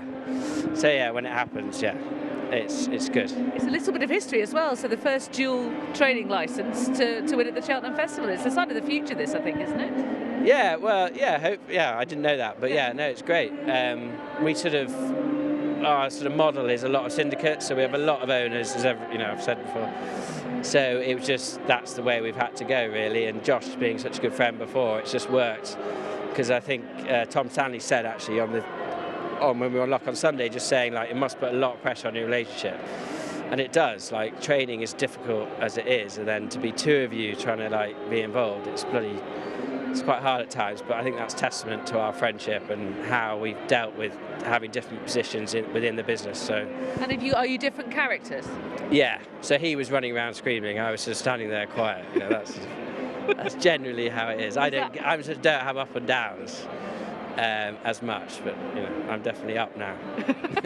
This is up. This is up. Yeah. Well, I'll let you go and enjoy some champagne and watch the video back. Many, many congratulations. A lovely way to end. Well done. Yeah, many thanks. Thank you. Thank you. Lovely. Well, here were your winners of the Cheltenham Festival on day 4, and it was a day to remember, highlighted by the extraordinary performance of Galopin Des Champs in the Boodles Cheltenham Gold Cup. We'll go long down in the memory with that brilliant ride for Paul Townend, and only a 7-year-old, he could be back for plenty more.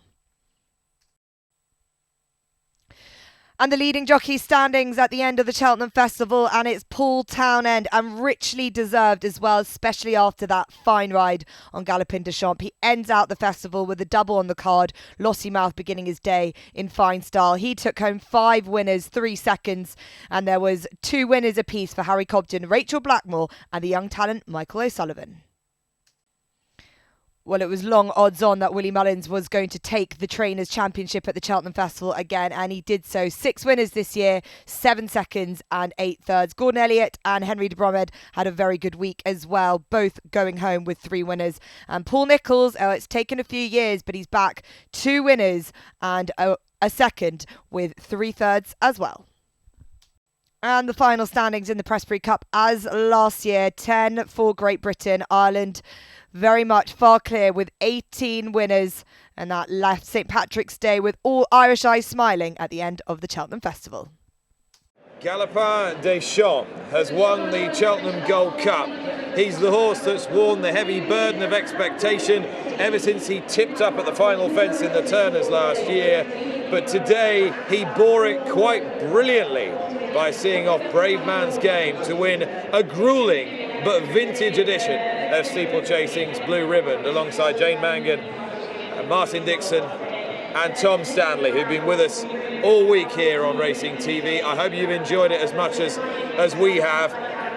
I'll start with you, Martin. A Gold Cup, I think, that will go down as a really very, very good one. It has to do, I think. Yeah, it was run at a strong pace, I think a solid pace anyway. They didn't go too hard, but it got them stretched out a good way from home. It separated, there were horses struggling, good horses struggling a long way out. It had an intensity to it on the final circuit where just steadily they were dropping one by one by one by one. Hoysenior unfortunately came down because he would have added to it. He was still in with a chance, wasn't he? But ultimately it came down to Galopin Des Champs and Brave Man's Game, the two form horses of the season, and Galopin had too much class for Brave Man's Game up the hill. It was nothing about stamina. He stayed the trip well, but he could do anything, I think, this horse, Galopin Des Champs. You could drop him back and win Grade 1s, but he had no problem with a Gold Cup trip, and he's a really exciting horse. It was a race that was also characterised by some significant departures and errors. All the horses got up okay. Hoysenior really cut the race open, but he fell 6 out. He brought down Sounds Russian, and then we lost Hewitt 2 out. He had run a pretty big race up to that point, but was just starting to tire. But jumping was what won it for Galopin Des Champs in the end, because he got better as the race went on, and the runner-up Brave Man's Game was quite brilliant, Tom, and you captured an image of that, which you just posted. Do you know, it was quite lucky to be, I was struck by just standing down at the final fence, and they both came over the last pretty much together, and you know, I think it goes down as one of the greats certainly we've seen in the last couple of decades. It was an absolute cracker of a race, as you say. They were strung out, they went hard. Thankfully, all the fallers got up, but class was to the fore, and that is what Galopin Des Champs is. He is the best staying chaser around. Willie Mullins conceded in the interview with Lydia afterwards, Jane, how much pressure he had felt on this horse's behalf, which was quite interesting. We were making the point afterwards that he understands the history of the sport. He understands why this is the race that you need to be winning. Yes, and he has got a plethora of horses for every division, but ultimately the goal is to progress up to the level of a Gold Cup standard. And while Alboom Photo was like double winner of the race and he was very good, you always felt that the expectation for this horse was superior to even that. And while we get carried away with novices branding him this and the next big thing, and Sam Crow was the next Jesus and all that, this guy had an unspoken expectation. He had something that was bubbling under, even though he had his mishap here last year. This season he seemed to be able to conserve his energy, bottle it and deliver it exactly when Paul Townend wanted. And from, I must say, the coolest of rides. The pace may well have been strong, but if I looked up and I saw Harry Cobden in pole position to pounce, any normal human being would have panicked, but he turned in 5 or 6 in front of him, pressed the button, and the acceleration combined with good jumps, he actually won comfortable. There's only one man in history that's ridden more Gold Cup winners than Paul Townend, and that's Pat Taff. 3 on Arkle and 1 on Fort Lady. So it could easily be that Townend ends up the most successful Gold Cup rider in history, particularly if Galopin Des Champs comes back for another couple of years. Well, you'd expect that he would do as well. You know, we talk about, you know, Alboom Photo won the race twice, but with the greatest respect to him, this is, I would say, a horse of a higher level of ability. And we're still at a very early stage of his career. He hasn't had a lot of racing. They're going to mind him with the Gold Cup in mind, because I think you have to do that nowadays. You know, you need to give horses the right campaign to make sure that when you get to Gold Cup Day, which is the biggest day, you can produce a performance of the calibre that he produced today. Willie Mullins with 6 winners at the end of the week, but the one that mattered the most was Galopin Des Champs. Let's talk a little about his other significant winner today, Jane, which was Lossiemouth in the Triumph Hurdle. I think it was a 1, 2, 3, 4, 6 for close up, something like that, but he swept another Grade 1. He did, and he did it with a mare that has looked genuinely talented and lovely in every way. You know, she was so unfortunate at the Dublin Racing Festival. She was brilliant at Christmas, and I suppose the fact that Willie has this numerical quality was personified in the Triumph, that he not only won it but he filled all the placings, and those horses are the future. So she's extremely talented and one for the next year. It's pretty remarkable what Dan Skelton has done in handicap hurdles here at the Cheltenham Festival. He won his 4th county with the other one, Tom, the other one, Favour. Bridget Andrews, her 2nd festival winner. Narrow finish with Davy Russell, who signed himself off, of course, later in the day before Conflated. Yeah, we'd all been focusing on Pembroke, the up-and-coming novice on handicap debut. But look at Favour off a good bit lower than last year. Hadn't done much this season, and yeah, another 4 in 8, isn't it? It's just unbelievable. And I think you made the point as well that Josh Guerrero, who used to work for Dan Skelton, well, they pulled off a handicap winner with the Rocco here. Look, the Brits don't win many handicaps, but no. Dan Skelton is your man. And remarkably, they've won all the handicap hurdles and hardly any of the handicap chases. That's the wrong way round. I know, it's all gone strange this year, but the final score is the same as it was last. Nichols has had 2 Grade 1 winners this week. That's important. Stay away fair. Good winner of the Albert Bartlett. Really good winner of the Albert Bartlett. Yeah, classy looking horse. Paid a lot of money for him. It was a professional performance for him. Jumped really well at the head of affairs. Stayed on strongly, and he's one of the brightest prospects for the future, and potentially a Gold Cup horse. That's what they'll be hoping. Always the prospects of the wacky races when it comes to the St James's Place Hunters Chase, the Fox Hunters as we know it. Premier Magic, Bradley Gibbs, Welshman Bradley Gibbs, 66-1, trains and rides, produces young horses from his base in Welwyn Garden City in Hertfordshire now. That's a great try. And that's a proper point-to-point hunter chase victory. We want the wholesome win in that race. It was a long home straight, wasn't it? But there was a couple of loose horses. It's on the line, came flying, but it was the right result. And Impervious is a smashing mare, terrier-like, tenacious in victory in the Mrs. Paddy Power Mare's Chase, beating Allegorie de Vassy. She's just really good, isn't she? She is. She's gritty. She's got a fantastic attitude as well, and that's what shone through today. I think more than anything. I think it helped her that she'd been in a couple of battles before, because she had to battle to beat Dino Blue. She had to battle to beat Journey with Me, so she was used to it. Whereas Allegorie de Vassy had done all of her work on the bridle before. Exactly, and in a week where Rachel Blackmore has shone yet again with Honeysuckle and Envoy Allen, it was fitting that her very popular partner Brian Hayes was winning his first festival race on Impervious, and it'd be great to see her back here next year.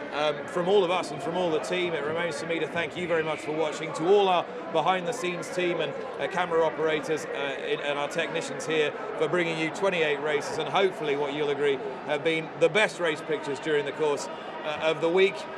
The problem is, when you get a festival as good as that, it just leaves you wanting more, and you can bet your bottom dollar through the summer months we'll be dreaming of Galopin into next year. From all of us, bye-bye.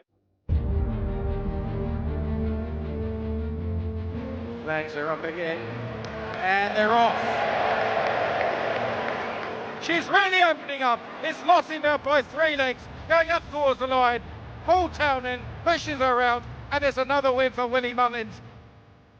Favour on the near side of Pipe Piper. They go head and head up towards the line. Favour. Oh, and he ran out of the lawn. Corbett Cross ran out, but it's Fairway Fame who wins a dramatic Albert Bartlett.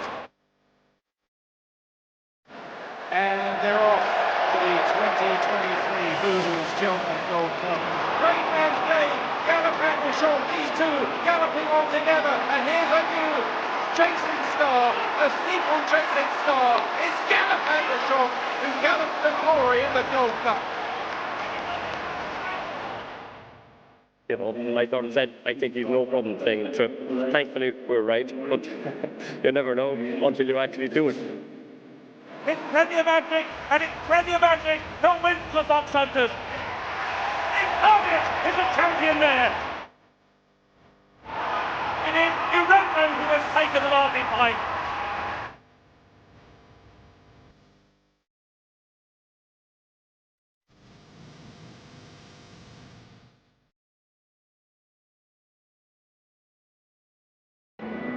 Well, we've come to the end of the Cheltenham Festival, and this is the final Road to Cheltenham wrap. Ruby Walsh with me, and there's an obvious place to start. It was a fantastic Boodles Cheltenham Gold Cup, and the horse that you expected, we've expected all season, I think, on the Road to Cheltenham series, Galopin Des Champs delivered in magnificent style in the end. He did. But it was a brilliant race, as you said at the top. High Senior contributed to that. He went a really strong gallop. Obviously, Hewitt was up there with him, and they didn't slow down. It was what you expect the Gold Cup to be. It was a really high tempo set. Brave Man's Game was in a lovely sit all the way. Paul was a long way back and Galopin Des Champs, but he was happy where he was, and it was beautiful to watch him just creep his way through it and find his way into it, and then deliver them with a brilliant challenge. And it's what you wanted to see. Off the bend, the King George winner and the Irish Gold Cup winner going at it to the second last.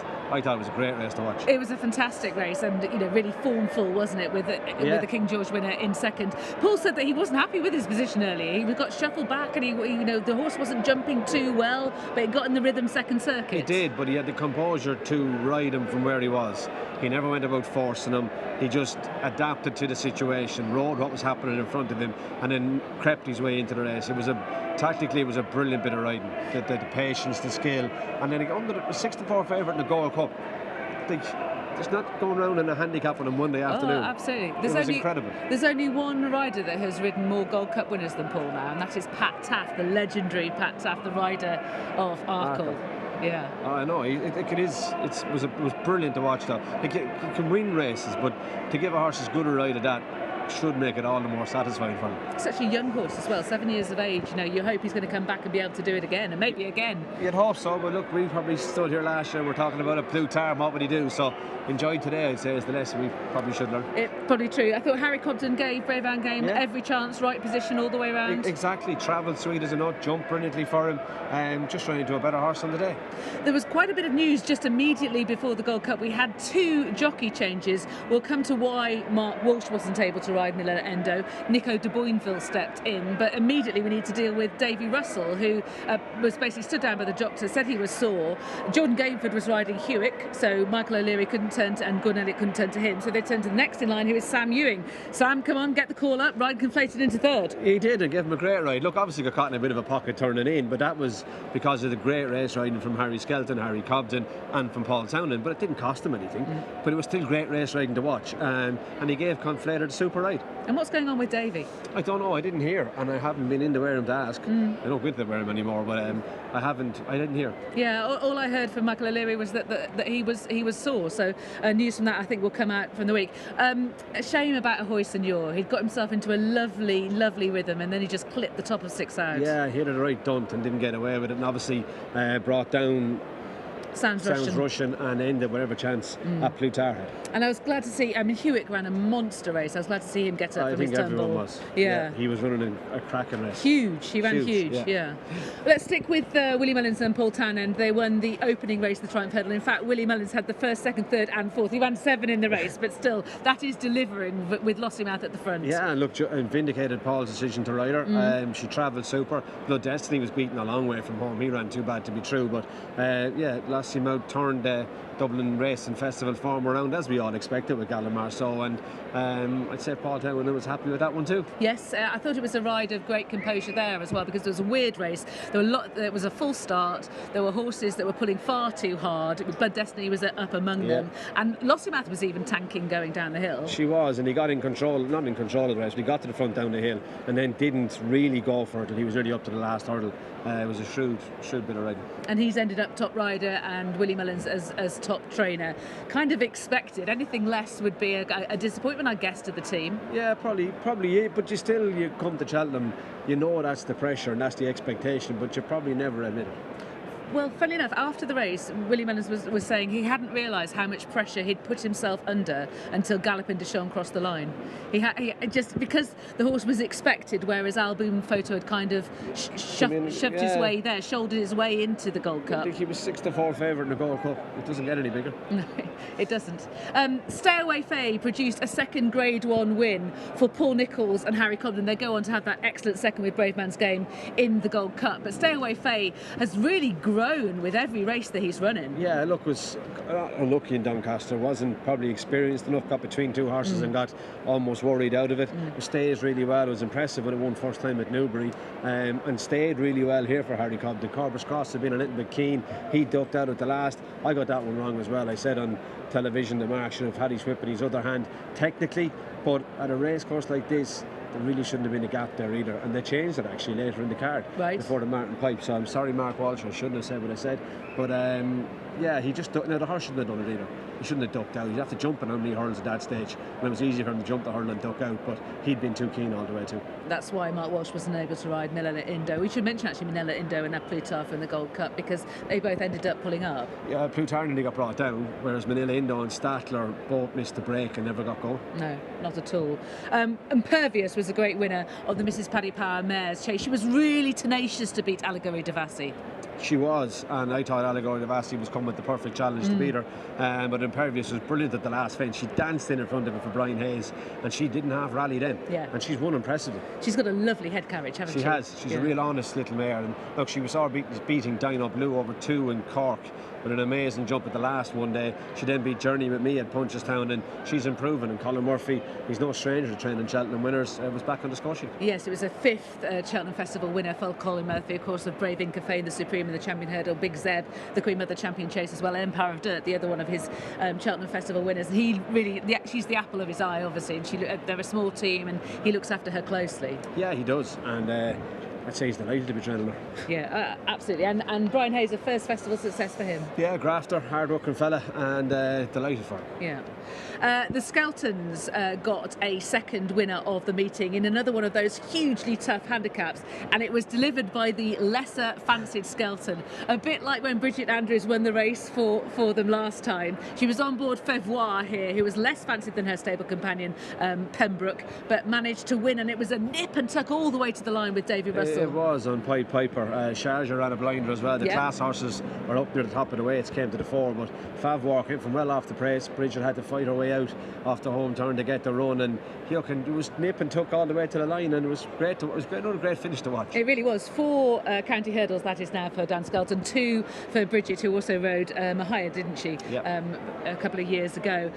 Premier Magic was a great success for the British point-to-pointing scene. Well, seriously, I mean, that's It is. really... You were looking at it, you were hoping something like that might win it. I was probably hoping Boston won for David Christie, but it's great to see a horse with that background and connections that are ingrained in that sport winning a race like that. Absolutely. Bradley Gibbs, the trainer, Welshman, he rode the horse and trained the horse. He's based in Hertfordshire, and this horse a prolific winner of points, and he was just a little bit worried. He was kind of pulling himself up on the running, because there were lots of horses finishing quite tight. And there were loose horses and everything. It was a bit slow. It was slow motion-ish, but it was a winner. He said it was like an age from the last of the line. I can only imagine. 5 miles. And resisting the temptation to use his whip as well. Exactly. Fair play to him.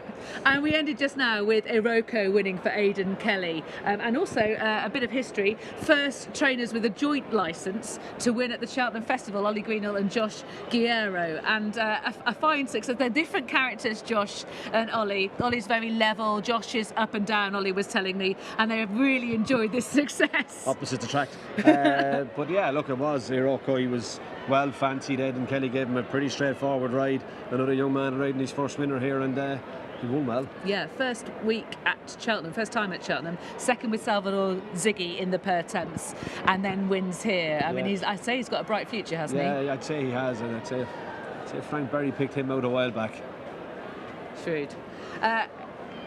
Normally, when I asked you what do you think was the best moment in the 4 days, it would be, you'd have to think, which one would it be? But it has to be that hour on the Tuesday, doesn't it? I think it was. I think that was a huge hour for horse racing, for Constitution Hill to deliver, and then for the scenes after Honeysuckle won. I don't think that will be replicated for quite a while, but I do think it was an hour that showcased the sport at its best, showcased racecourses at their best. Yes. And I thought it was a brilliant hour.